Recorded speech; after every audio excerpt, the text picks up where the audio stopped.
Set to go. Favourite Fine Star, the 3-year-old. Ready. Holds them there. Movement from the stall of Playball deep out. Reluctant to let them go just for the moment. Not happy with something. Difficult to tell from here. But the light remains on. Now they're off, they're racing. Fine Star, she jumped okay, although getting back soon after the break. One of the first away from wide out, Riveting Rosie and Playball. They sprung the stalls, and so did Sapedo Express, Perfect Sister. Right behind them, Nice by Nature, Nicky's Affair and Kimberley Currency. Then the favourite Fine Star, who's back maybe midfield here in the clear at the 800. A length and a half away, Headwood on the outside. Next from Dominatus, being followed by Helene, well back behind them. Lord Give Me Strength, near enough to the tail end of the field as they work down the side, and Tokyo Fire is back last of all by the 550. Riveting Rosie going like the clappers in front, leads the way from Playball. Back on the rails, Perfect Sister third, followed by Sapedo Express, just given a timely reminder coming into the home straight from Nicky's Affair. Away from the rail, Kimberley Currency. Fine Stars back in a bit of congestion, trying to work around heels as Sapedo Express. It reaches the lead, 150 to go. In pursuit is Fine Star, coming with a rattling run down the outside. Oh, look at Fine Star and Heatherwood from well back, but Fine Star surges clear. Oh, that's an impressive win. She had a bit left under the hood as well, Fine Star. One from Heatherwood, and also Dominatus is right there with Sapedo Express. Followed further back by Perfect Sister, Kimberley Currency, Lord Give Me Strength, Nicky's Affair, Playball, Helene next home, Tokyo Fire, Nice by Nature, and Riveting Rosie put the queue back into the rack after leading them for home and wilted right out of it to finish back at the tail. Fine Star, Clint Johnston Porter with a wet sail. Fine win.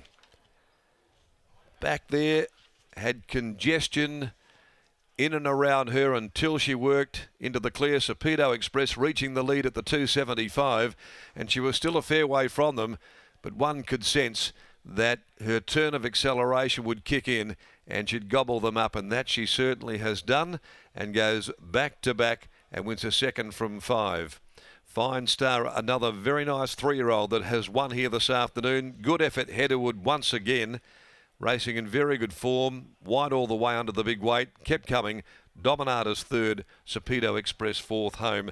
4, 1, 8 and 2 are the numbers, 4, 1, 8 and 2. Fine Star for trainer Simon Miller, a part owner with Ray Meadowcroft, Peter Jones, Xavier Franklin, is by Fierce Impact from Brilliant Bisque, handled by CJP. Clint Johnston Porter there in race 7 over Heatherwood. A Sessions Gelding from You Should Do, a race by Robbie Johnson, trained by Luke Fernie, ridden by Willie Pike, and third 8 Dominatus by Deucimus from Mojito City for Joanne Andrews, Ken, Helen Gregson, Ross Karen Dre, Jim Dixon, Sean O'Donnell in the saddle for trainer Trevor Andrews. In 1:10.94, they looked as though they were going, and they certainly were.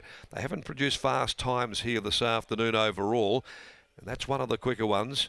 1:10.94, and she has done it in style. A length and a quarter ahead were the margins. So it does continue a big run today for 3-year-olds, nice 3-year-olds at this midweek card that have delivered. The last event, the HFM Tiger Big D and Jock handicap at 20-6 over 1400. Number 12, a late one, Shoot to Fame, following a floating mishap earlier on this afternoon. Let's go downstairs. Kel Kinnamont waits patiently down here with Lockie Taylor after that effortless win by the filly. Fine Star, Lock. A really nice win, wasn't it, Darren? As Kelly Kinnamont, representing the Simon Miller yard, as always, joins you now. Kel, congratulations on the win. Fine Star, 5 weeks between runs, a slight freshen up. What's the last 5 weeks look like for her? She had 10 days on the grass. She just was lacking a bit of condition, and her coat wasn't quite right. So Simon had a bit of time up his sleeve. So tipped her out and then brought her back, and her work's been exceptional since coming back. He put the nom in for today, to having other options as well, and drew a gate, so why not go around?